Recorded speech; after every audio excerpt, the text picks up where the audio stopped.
Hey everyone, welcome back to Comic Frontline.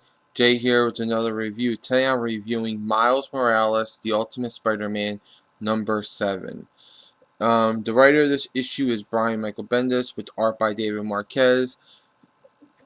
And this issue picks up right where we left off after the big reveal that Norman Osborn said that he knows who Miles Morales' real father is. He keeps telling him, I knew who your father was. After I realized that you were the next spider that I created, I looked into you. I looked into your family, who your uncle Aaron is, and who your father really is. I know everything. Miles was like, tell me. He was like, help me, take me away from here. And he was like, just tell me. And he's starting to beat him, and everyone's like, Miles, he's lying, and he was like, how do you know? And they're like, he's Norman Osborn. But, Norman's getting inside of his head, telling him, I know who your real father is. And then he's like, I'm your father, I created you, and all this stuff. And Peter comes out and joins the fight. And he's using his classic Parker humor when, like, Maria's like, oh, I called I called for backups. I could have ordered pizza, would have been here faster. Peter goes, we got pizza? No anchovies for mine, on mine.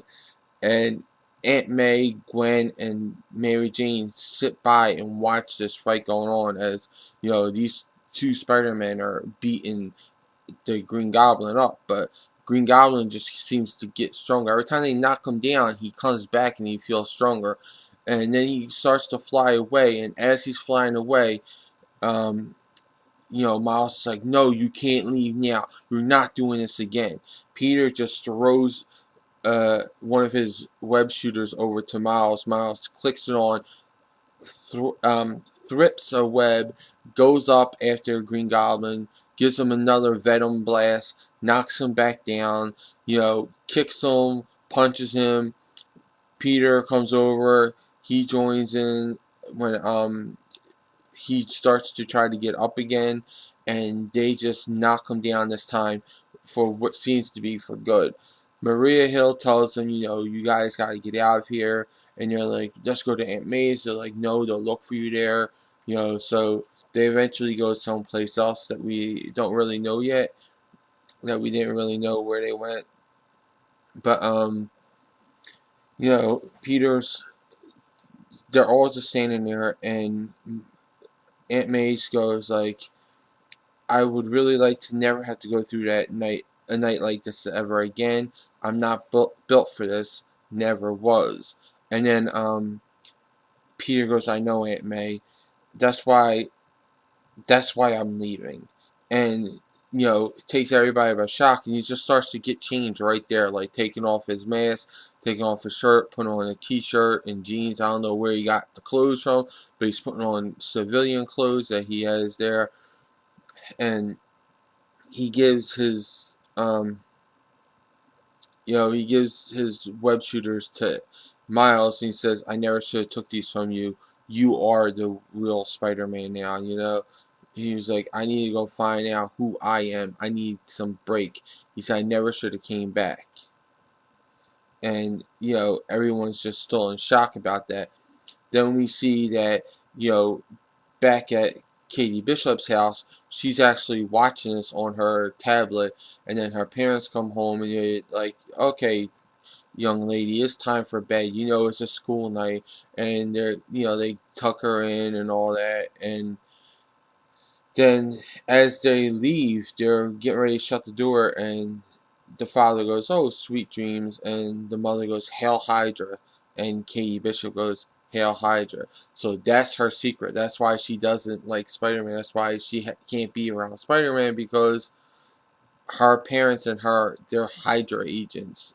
So I'm guessing they're like a secret sleeper cell or something. Now, we think that Peter had left everyone, but he hasn't, because we find out that in another undisclosed location, Peter and MJ are sitting on her mother's car, and they're sitting there talking. MJ's like, you never supposed to you're never supposed to put on the mask and the costume again. And Peter's like, I know, but I had to, And he's like, well, where are we gonna go? And she's like, the last place anyone would ever look for us. So they're going away together. So that kind of left you with the cliffhanger. And then you got Miles, who's, butt in the air, sleeping in bed at school, just woke up by Genki to find out that his father's there to talk to him. So there's two cliffhangers now. So Peter's still around. We don't know really. We never got the real answers to who Peter was. And with MJ being there with them, could she have been responsible for him coming back, like, somehow, some way? I don't know. So I think that's like one of the cliffhangers. And then, of course, you got Miles' father coming back, and Miles having all these questions now about who his real father is. So I really love what they did with this. Really loving the story. The story alone gets 5 stars for me on story-wise. Now, for the art, it, it's pretty good. I mean, Dave Marquez does a really great job on it. I would like a little bit more detail at times. Like, there's great detail in Katie Bishop's father's face, but then, like, the next page, you see MJ and Peter, and there's not that much, um, you know, there's not that much definition in his face. I would have liked more detail in it, because he kind of looks plainish. And I know Peter Parker is supposed to be plainish, but he doesn't look like Peter Parker. He just looks like a random schmo on the street. So I would have liked a little bit more there, especially with the backgrounds, with like the trees and stuff. I would like a little bit more detail for that. So I want to give the art though 4.5 stars. It's really great art. It just needs, for my taste, just because I personally like super detailed art, I like it a little bit more, so I'm giving it 4.5 stars. Overall, I'm giving this a 4 stars, and I say pick it up. I mean, it's a really great book. This is what Spider-Man should be every month.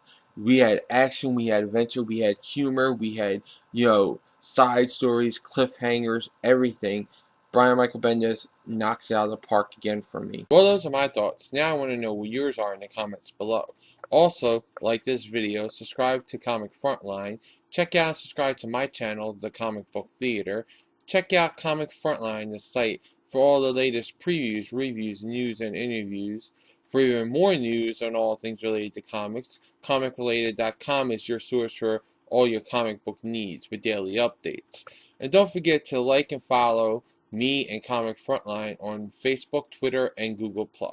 I'll include all these links in the description below. Until then, I'll catch you in the next review.